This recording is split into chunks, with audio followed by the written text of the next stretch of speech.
So another week of the $11 challenge is in the books, and fortunately the run good has returned. But we still have a long way to go, so it's no time to rest on our laurels. In fact, I probably made the biggest mindless punt of this challenge just recently, which you can watch and laugh at the end of this video.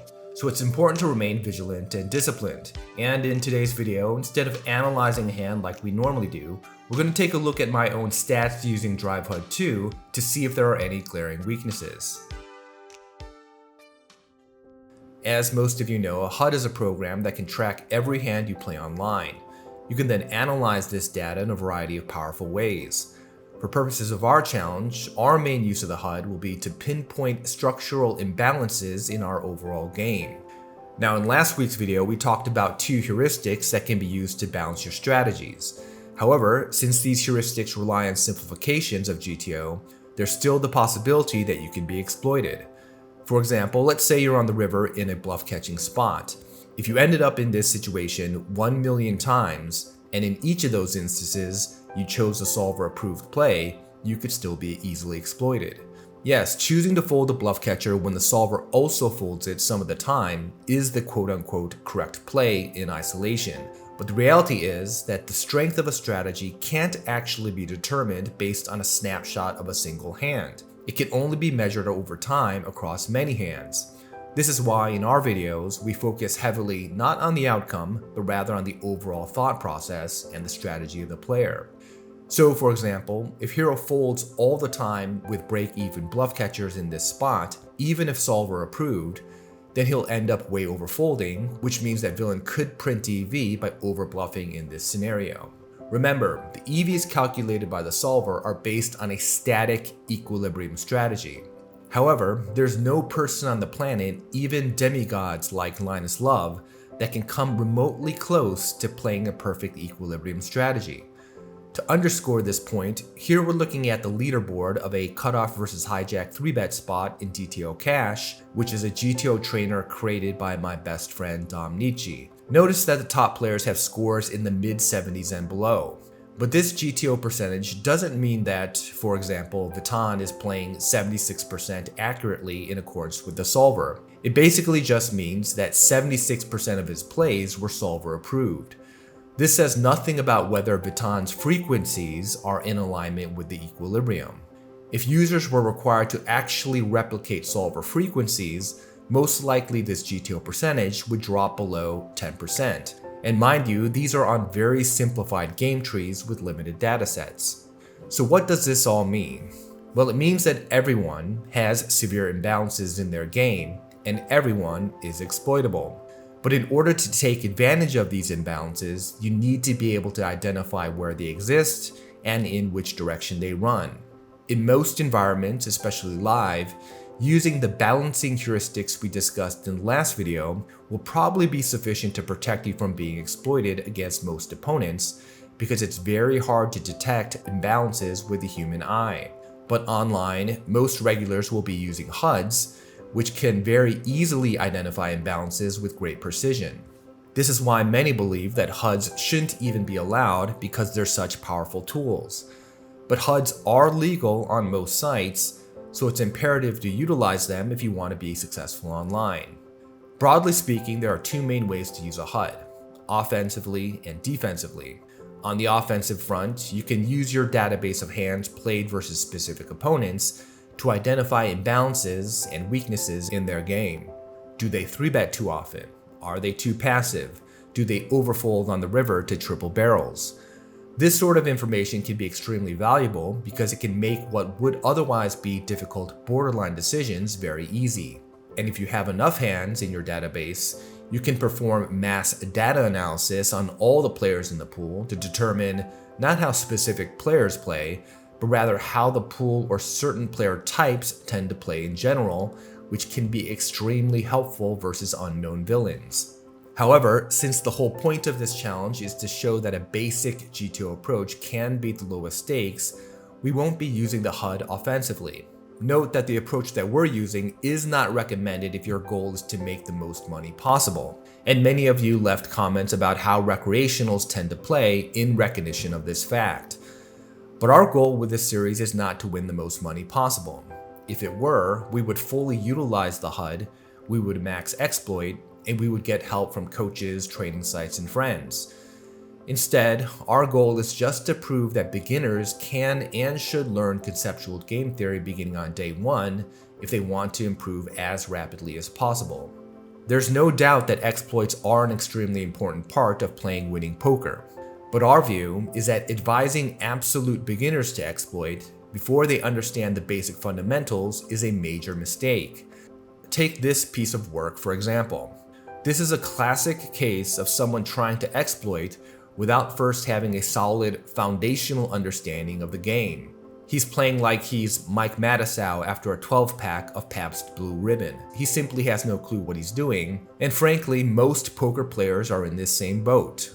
Trying to play poker without first learning the fundamentals is like trying to play basketball by mimicking a LeBron James 360 dunk. That's not how you do it. You first need to learn how to dribble, pass, and shoot the ball.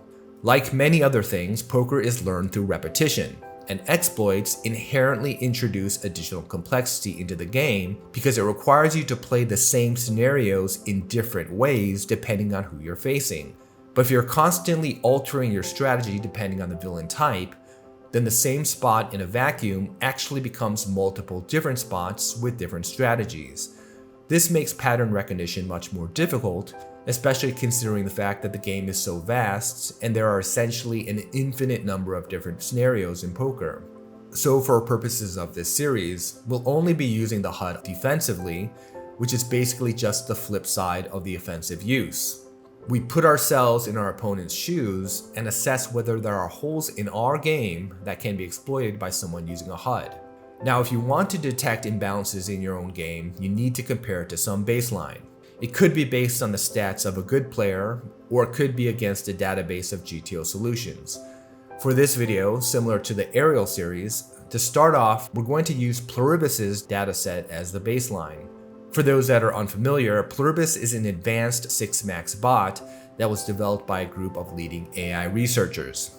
This dataset won't be perfect because it is a small sample size and the game structure was different with no rake, but it does include multi-way hands, and the point of this exercise isn't to mimic the baseline perfectly, but rather to identify red flag areas to investigate further. So initially, we're just going to take a look at some of the most basic aggregate stats, starting with preflop. Because I've only played 6,500 hands, if we go too far down the game tree now, we'll lose statistical significance due to the diminishing sample sizes. And as we can see, my VPIP, PFR, and 3-bet percentages are all relatively close to Pluribus. There are slight differences, but part of this can be explained by the rake. For example, without rake, it makes sense that Pluribus would be incentivized to enter the pot with a higher frequency, including by flatting raises instead of 3-betting. So I think overall, I'm generally okay with these metrics. However, I do have some concerns with the 3-bet calling and 4-bet frequencies. Now, part of the discrepancy between 3-bet calling frequencies can also be explained by the rake. For example, if we compare 1000 NL and 50 NL ranges with the same bet sizes and effective stacks, we see that the solver calls the 3-bet at a much lower frequency in the 50 NL sim under the gun versus hijack. However, note that the 4-bet frequency in the 50 NL sim is actually higher, whereas my 4-bet frequency was lower than Pluribus. And this same dynamic also holds true for cutoff versus button, as well as button versus small blind. So to try to pinpoint where I might have an issue here, we're going to take a look at my stats by position. And one thing that jumps out right away is the massive difference in my EV loss in the small blind compared to Pluribus. Since this data is broken down by position, it will have less statistical significance, but having analyzed all of my preflop errors through GTO base, I do know that many of my mistakes in fact have come from blind versus blind scenarios. This is likely because although I have extensively used a GTO trainer in a variety of positions and in different scenarios, I've never actually drilled blind versus blind before. For those that play live, you know that blind versus blind spots are actually rare because of the rake, so I've never really focused on it. But I know that in this challenge, I've encountered many blind versus blind scenarios where I had no recollection of what the optimal preflop ranges actually look like. So it could very well be the case that others with HUDs are seeing the fact that I may be overfolding versus 3-bets and not 4-betting enough to compensate and taking advantage of this weakness. Yes, most of the money in poker is made from recreationals, but minimizing losses versus good players is also important for your overall win rate. Since poker is a zero-sum game, the chips that better players win against you is exactly equivalent to the chips that you lose. You don't want to be the mark that has major holes in your game that can be easily identified by regs, allowing them to print EV off you. So my takeaway from this analysis is that for the first time in this challenge, I'm going to have to do some drilling work.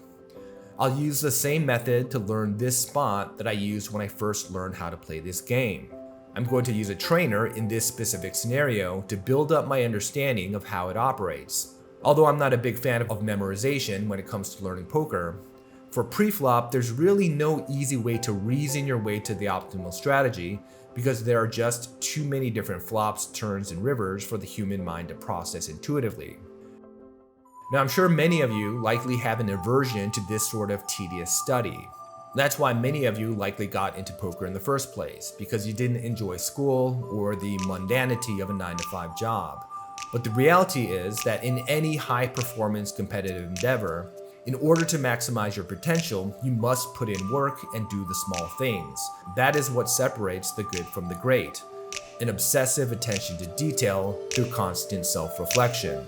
Gonna make a change for once in my life. It's gonna feel real good. Gonna make a difference. Gonna make it right. As I turn up the collar on my favorite winter coat, this wind is blowing my mind. I see the kids in the street with not enough to eat. Who am I to be blind, pretending not to see their need? A son's disregard, a broken bottle top, and a one-man soul.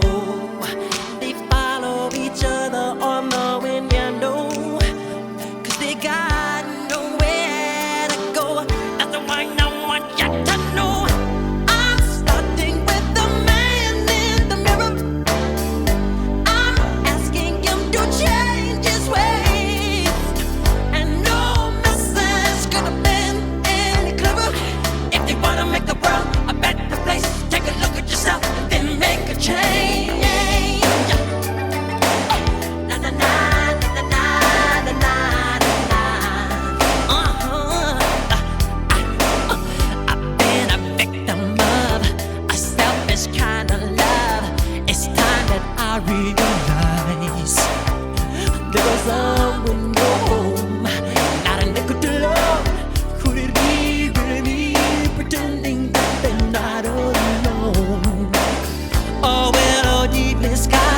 Somebody's broken heart and a washed out dream. They follow the pattern of the wind, you see, 'cause they got no place to be. That's why I'm starting with me. I'm starting with the man in the mirror. I'm asking him to change his ways, and no message could have been any clearer. If you wanna make the world a better place, take a look at yourself, then make a change. I'm starting with the man in the mirror. I'm asking him to change his ways, and no message could have been any clearer. If you wanna make the world a better place, take a look at yourself, then make a change. And still I see no changes. Can a brother get a little peace? There's war on the streets and the war in the Middle East. Instead of war on poverty, they got a war on drugs so the police can bother me. And I ain't never did a crime I ain't have to. But now I'm back with the facts, giving it back to you. Don't let them jack you up, back you up, crack you up, and pimp smack you up. You gotta learn to hold your own. They get jealous when they see you with your mobile phone. But tell the cops can't touch this. I don't trust this. When they try to rush, I bust this. That's the sound number 2. You say it ain't cool. My mama didn't raise no fool. And as long as I stay black, I got a stage strap. And I never get to lay back, cause I always gotta worry about the payback. Some buck that I roughed up way back, coming back after all these years. Rat-a-tat-tat-tat-tat. That's the way it is.